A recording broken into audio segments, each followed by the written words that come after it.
Alright, so the other day I was once again scrolling on TikTok and I came across this fight scene right here, and the animation went crazy. Like, I ain't never seen nothing like this in my life. I immediately went to the comments and searched it up, but even when I typed in the name Supercube, the only thing that I got was this random anime about a girl who rides a Honda, a moped.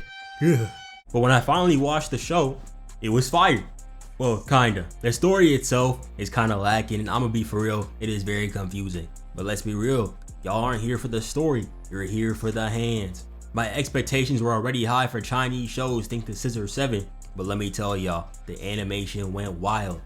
I don't know what they're feeding these Chinese animators, but they definitely need to get the Tibet ones on that same diet. The anime starts off with us getting introduced to this guy with the trench coat. He's rocking it Tom Brady Admiral style, so we already know he tough.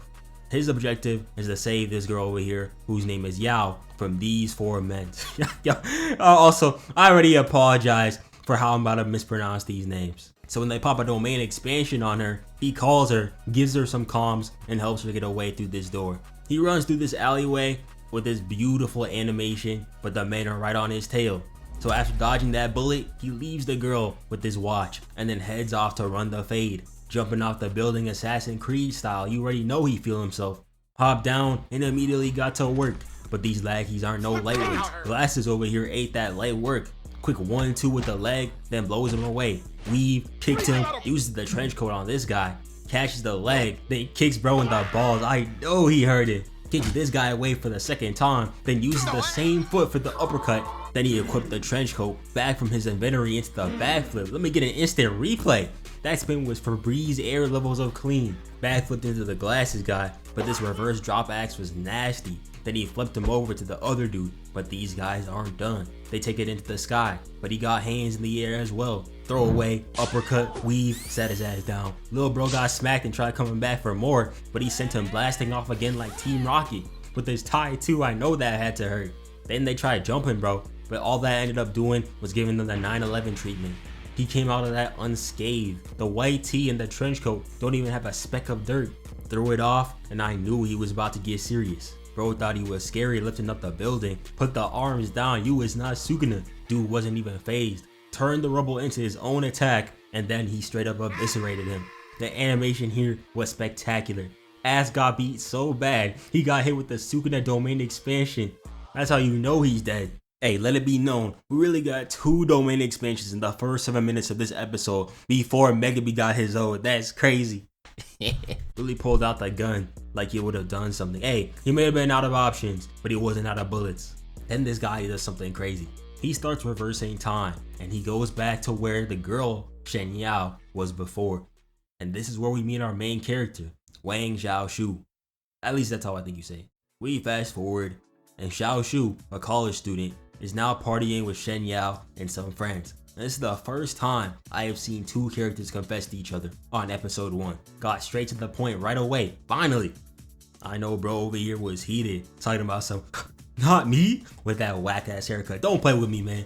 W Mans though, he didn't even have to make the first move. Unfortunately for our boy Wang though, some thugs found out about his confession, and their leader Sun Jun, who was in love with Shen Yao, jumped him, then FaceTimed her. Hey, look whose shoes we got.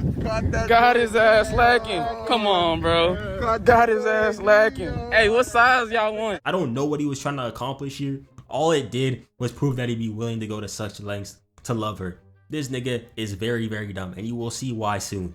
Wang ends up falling off the bridge, and he was genuinely about to let it end all here when he finds a mysterious cube in the water, which saves him. With it, he's able to teleport and go home.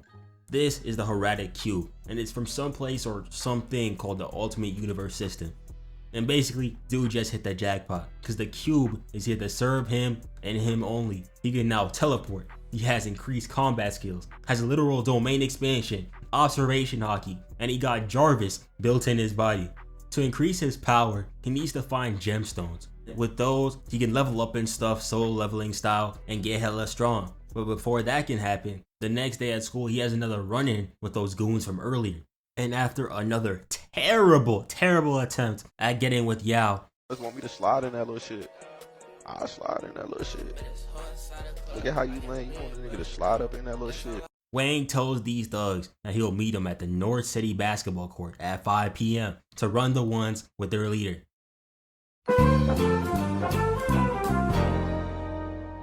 Good lord, that was a crazy brick. Did he even try to make it into the basket? Wang pulls up to the court and Jarvis starts talking.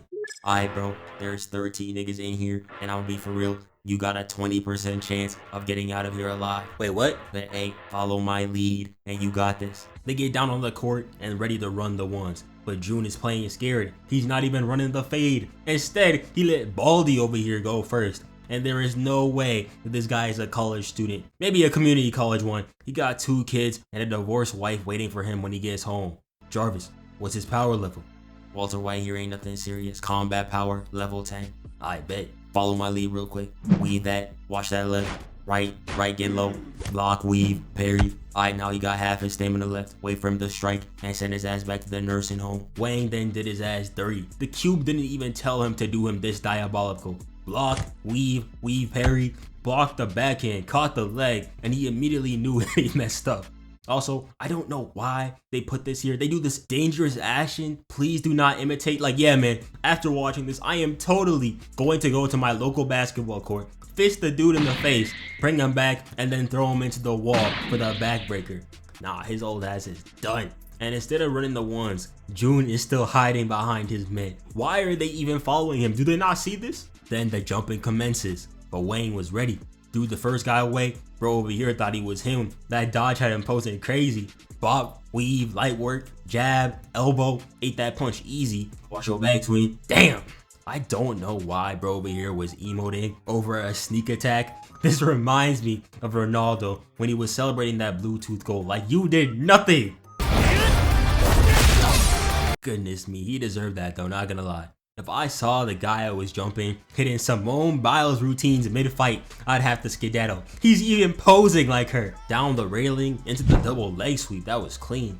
Then he got caught from behind and kicked. And what is June so happy for? You have yet to throw a single punch. And look, he started getting on his ass, but he had to lock in. Evasive into the hook. Kick flipped on Buddy's face. Weave, threw his ass away, and then when he caught this guy lacking, he turned him into a Beyblade and threw him right into June's face. That squad wipe went wild. He had June in genuine fear, but it's not over yet. Another gang has pulled up. The South City gang. Wow, man, so creative. And they also have a terrible lineup. Like, who are these people, bro? They just be letting anyone join. They must have picked this guy off the streets. But Wang has a plan. He runs away, teleports to the cube, and then he turns off the lights. Then he comes back to beat their ass. Shit, nah, where he go though?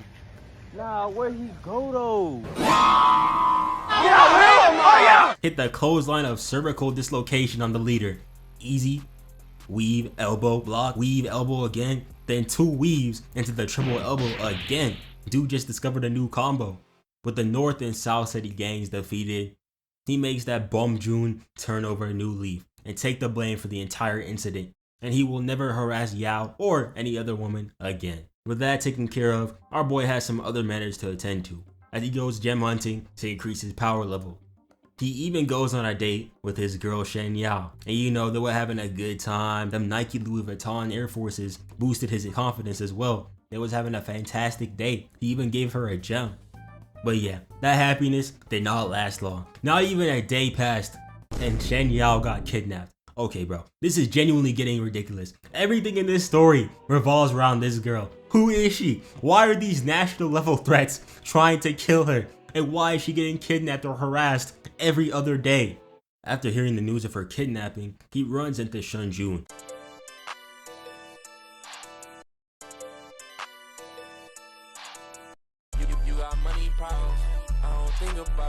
And he has a nice little talk with him about her whereabouts. And this whole situation is just so stupid because red hair from the South City gang realized that Shen Yao had something to do with this guy, Jigu Qin. I think that's how you say his name. AKA that guy who was going crazy in the intro. Jigu Qin, oh god, is ops with a guy whose name is Mr. Luo. Qin beat his ass so bad that not only did he leave town for 2 years, but his family straight up disowned him. It's not like Mr. Luo was a nobody. He was, and he kinda still is, a very prominent figure in society. His prestige is so crazy that when this guy went to confront him after a fight that Luo had with his nephew, he ended up apologizing himself. They didn't even get up after he left. And this was so stupid because not only did he lie about having information on Ziguqin, but he did this to get revenge on Wang. Not even a direct revenge either. He asked the deranged mafia boss to kidnap his ops girl. And obviously, this did not work. And Redhead paid the price for this dearly. Luo was out here teeing up without a golf course in sight.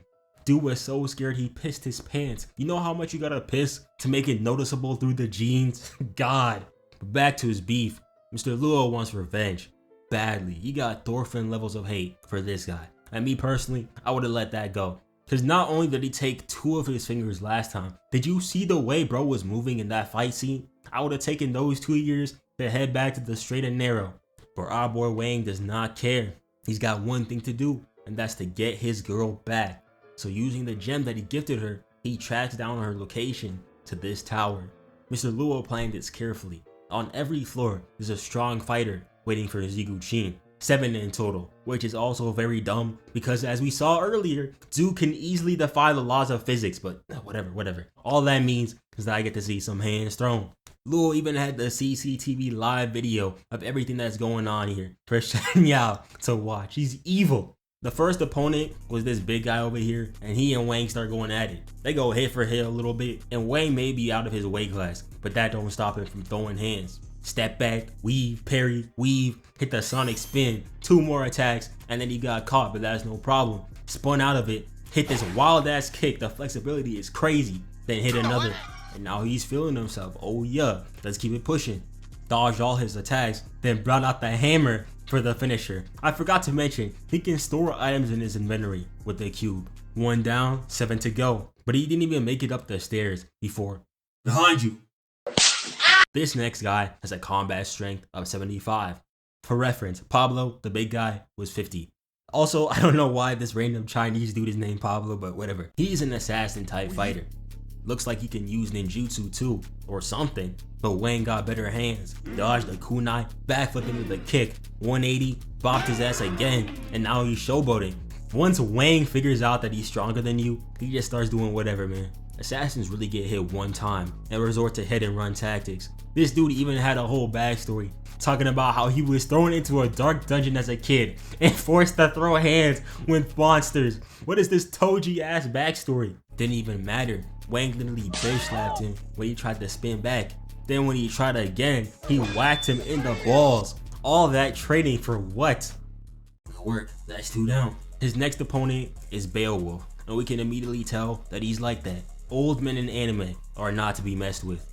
But Wang is due for a power up soon. Those gems he collected have to go through a processing period, so he has to wait to level up. He has 1 minute until the gems are fully processed, so gotta survive until then.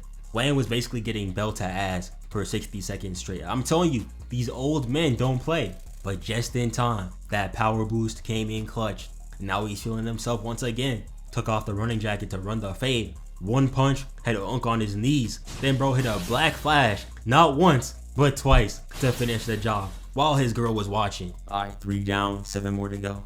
The next fight was against these 2 over here, and I'm gonna keep it a beam. I do not care about this fight. For one, this girl over here was a certified freak. Something is wrong with her, bro. Wayne cannot handle all that. Send her over my way. You could just tell that they were saving the animation budget for something bigger, and they were. Because after this quote-unquote fight ended, in which this girl had to be stopped from transforming into a goddamn demon, these 2 called a truce. And now Wang has 1 more opponent to throw hands with. This guy and his puppet. They are called Chu Mushan, and they have a combat power of 7. 7? Wait a minute, don't even mind the power level, they are still powerful. He's the exact opposite of Wang. While Wang uses his hands and occasionally weapons, this guy uses techniques. Talismans, teleportation, puppetry. It's time to see which one will prevail. I knew they were saving that animation budget for something. Mushan starts first, comes in with this insane flying kick. Had Wang rethinking his entire career. He strikes back with some bottles, then goes in for the attack. But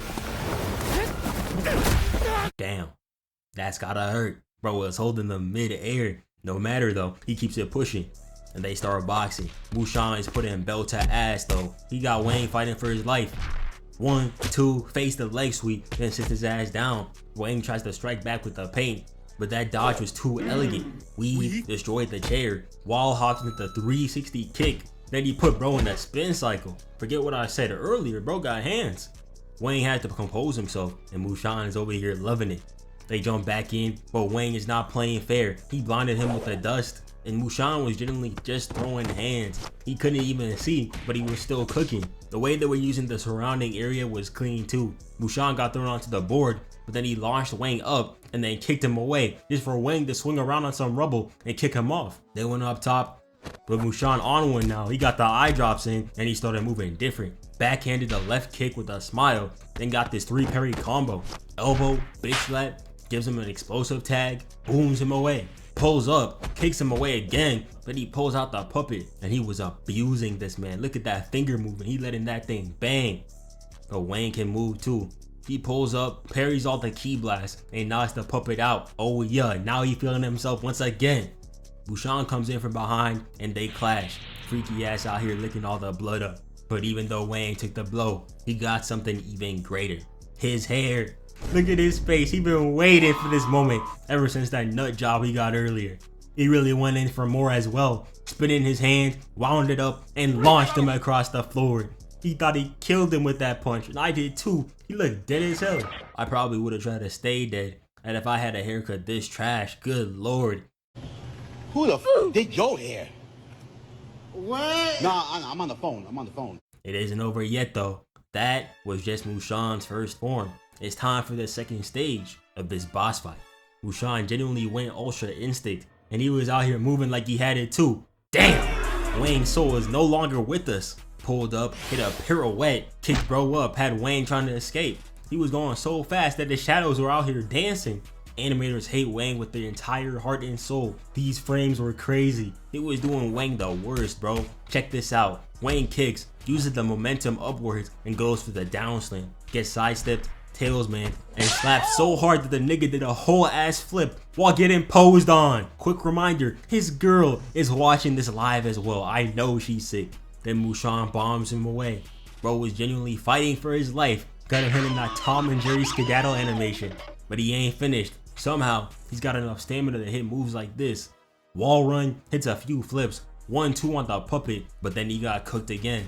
Another violation in the books. He is down 3-2 right now. Mushan was really walking him down like Prime Vaughn. Dude, where is Jarvis? He hasn't said a single calm since he entered the room. Like, come on. Oh, you want me to say something? I'll say something then. You are sorry as hell, nigga. Lock in, or else we're all going to die. As Wang gets weighed down by the tailsman and blown up once again, it finally looks like it's over.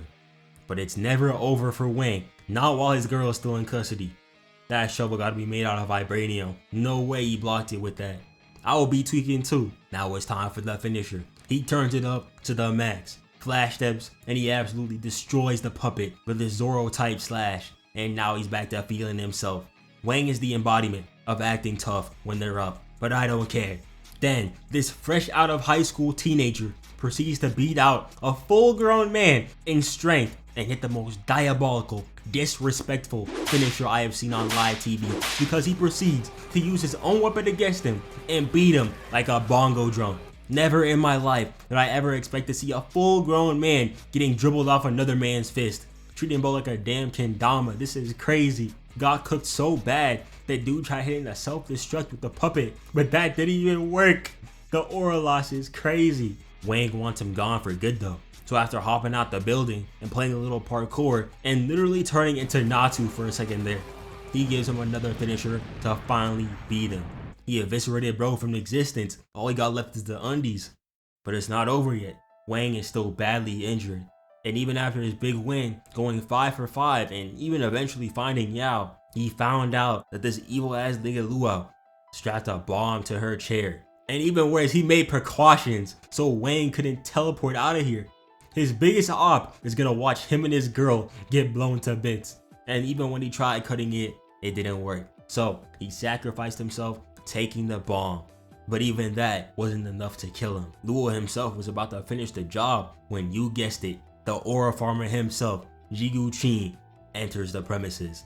Yeah, that boy Luau scrambled out of there. He was not about to run the fade with bro. To think that he actually thought he had a chance against this demon. Look at him. He's literally teleporting as he takes away Yao. He tells Wang to get stronger as he can't protect Yao as he is now.